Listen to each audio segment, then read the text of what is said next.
After a drama-filled decade with the infamous Brian from the Midwest, 40-year-old fashionista Jenna Jones found herself sulking back at her folks' place.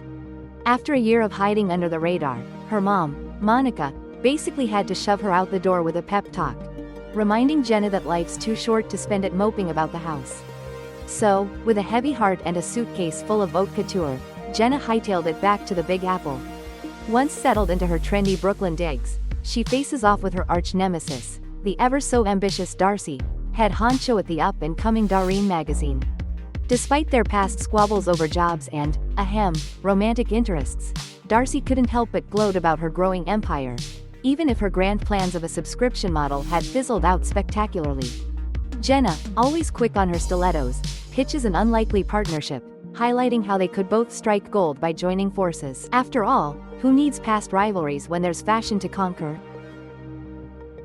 Hang on to your hats, because this tale just took a turn from mundane to insane. After Jenna persuades Darcy, yes, Darcy of I won't hire you, fame, to give her a shot, she lands herself a comeback gig. Imagine, Jenna gets 90 thrilling days to shake up her life and prove she's got what it takes. But wait, at a party filled with snarky reminders of her past romantic blunders, Jenna bumps into Eric, a young film aficionado, fresh out of USC, and oh, they hit it off big time. Sparks fly, and amidst hurried I love yous, they smooch like there's no tomorrow. Flash forward to the next day, and the plot thickens. Eric turns out to be none other than Darcy's son and the new videographer at the office. Talk about a twist. Jenna's dream job now comes with an awkward side of, just made out with my boss's son. Stay tuned, because this workplace just got a whole lot spicier. Hold on to your hats, because things are about to get wild. After Darcy storms out on Eric, he can't help but crack a joke about the uncanny timing of Jenna's arrival. Is it love, or just awkward timing? Well, Jenna's memory seems a bit foggy from the night before, and on his amusement at her panic, Eric just eggs her on. Despite his teasing, he promises to keep their secret. But really, could this get any more dramatic? Oh, and just when you think it can't, Eric sings a zinger, saying Jenna's life is straight out of a Tyler Perry movie and laughingly dubs her, "Mom," as he jovially exits. Sparks and snark fly every time Jenna and Eric cross paths, making for some fiery exchanges. Adding to the mix-up, Jenna's got an interview lined up with designer Greta Blumen, but it turns into a fiasco when Greta is too distraught over her deceased peacock to talk. Just then, Eric swoops in with a peace offering of teamwork, despite Jenna's initial hesitations. As they find their groove, Eric's personal drama bubbles up, a text from his ex, the 22-year-old ballerina Madison. Poor Jenna just can't help but think she's somehow to blame for their breakup. Oh, the turmoil. Oh, what a whirlwind. Here's the scoop. Eric makes it crystal clear. No hanky-panky happened between him and Jenna. He was flying solo that night. But ooh, sparks fly as Jenna throws shade about his new flame, Madison, leading Eric to bail on her. Fast forward, Jenna, Billy, and Cody hit up some pop-up stores, where Jenna confesses that Eric still sends her heart on a roller coaster, and, yeah, she's grappling with feeling like a newbie at work. Billy, ever the wise one, assures her that everyone battles imposter syndrome and she'll soon be nailing it. Cue the setup. Billy introduces Jenna to Jimmy, a 50-year-old wine connoisseur who might just have more talents than just his palate. Intriguing, right? Come Monday, Jenna's left reeling from a surprise gift basket from Brian, sparking old flames maybe? But wait, plot twist. Eric pops in, apologies fly, and they pinky swear to keep it strictly professional. Eric, wearing his detective hat, had delved into Jenna's past, breakups, job woes, and those merciless memes. And just when you think it's all smoothed over, bam, that Nina Mae McKinn poster catches Eric's eye. What next? Stay tuned. In her slick office, Jenna and Eric geek out over their shared obsession with vintage Hollywood flicks. Buzzing with excitement, Jenna throws a swanky dinner bash to introduce her friends to Jimmy. As the evening unfolds, Eric spots Jenna and Jimmy chit-chatting awkwardly. Sensing Jenna's discomfort with Jimmy's eccentric vibe, Eric swoops in like a social superhero to smooth things over. But, plot twist, Jimmy stirs up drama with a sudden rant about being single at 50, prompting a vibe check from Eric.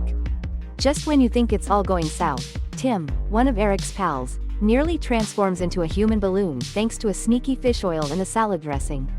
Thank heavens Billy's quick thinking with his daughter May's EpiPen saves the day. After the crowd disperses, Eric stays back to help clean up the aftermath of what could only be described as dinner party pandemonium. As they tackle the mess, Jenna confesses her craving for a love so electric, it could give bystanders shock therapy. With sparks flying, they lock lips while Jenna's eyeballs are glued to Nina's poster. The next day at work, Jen is still riding that adrenaline high. Inspired by the nostalgic feeling she gets when she watches an old film and sees a garment that makes her say they don't make things like that anymore, she shares this concept with Eric and tells him about Becca, who makes the most fabulously constructed reclaimed vintage pieces with her couture-level craftsmanship. After Eric approves of this idea, they decide on the hook, the influencer, and the viral goal, and then they start filming at home. Jenna ignores Brian's voicemail asking her to meet him for coffee shortly after. Eric invites her to walk together on the Brooklyn Bridge with a bottle of champagne to celebrate their campaign. After Eric and Jenna put hot dogs and buns back at her apartment, Eric tells Jenna about his dad Otis, who was killed when he was 2 years old because he was mixed up in some mess, and that he caught Darcy, who isn't an open book about it, crying only once. He adds that he's trying to figure things out himself because he doesn't want to upset her, and that he's thinking about doing a film about Otis's life to celebrate who he was. When Eric asks about her and Brian, Jenna says they were. Wow, what a roller coaster it's been for Jenna and Eric. Imagine this.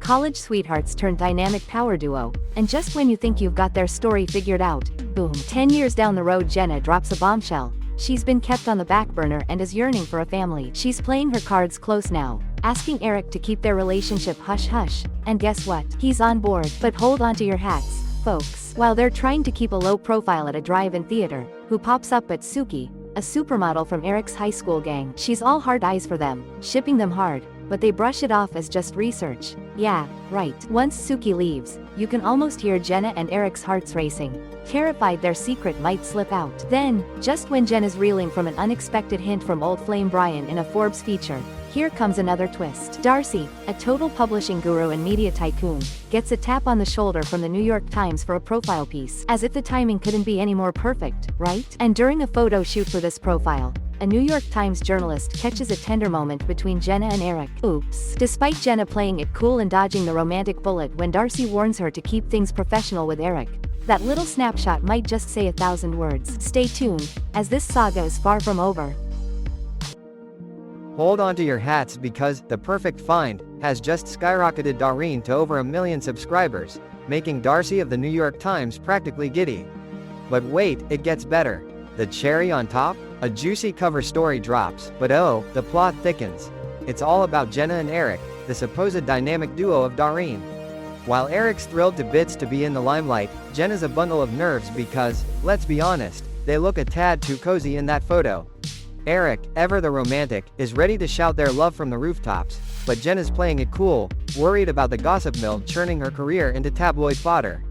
At May's birthday extravaganza, because why not throw a party into this mix, Jenna's green-eyed monster makes an appearance when Eric chats up Madison, the ballet aficionado.